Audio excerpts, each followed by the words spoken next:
সংগীতৰ যাদুকৰ জুবিনদাৰ স্মৃতিত দাদুমণি বৰাৰ কথাৰে ৰিচা কলিতাৰ কণ্ঠৰে পাঠ কৰিবলৈ লোৱা কবিতাৰ শিৰোনাম পিয়েৰ আৰু তন্দ্ৰমগ্ন এটা গান।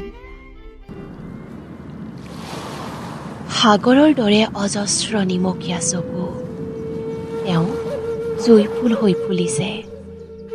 পুৰাতন সুৰ এটাৰ আঁত ধৰি তেওঁ সপ্তসুৰৰ ফিনিক্স। গীটাৰত দুখৰ আঙুলি বোলাই সুখৰ ডাৱৰ নমাই, আৰু ডাৱৰ কণাই তেওঁৰ সতে নাচে, উমলে, কথা পাতে, যেতিয়ালৈকে বুকুখন ৰ'দ ঘাই নহয়।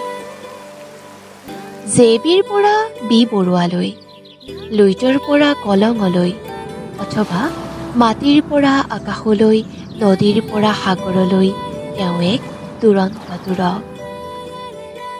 বুকুৰ পৰা বুকুলৈ উপশমহীন দিশ এটা হৈ তেওঁ বগাই আহিছে। কাল ধুমুহাৰ ভংগীমাত নাচি নাচি অন্তহীন ক্লান্তি। ইউকেলিপ্টাছৰ দৰে আকাশখন মেৰিয়াই বিষাদৰ গান হৈ সাৰে থাকে আন্ধাৰ নিশা জোনাকী পথত।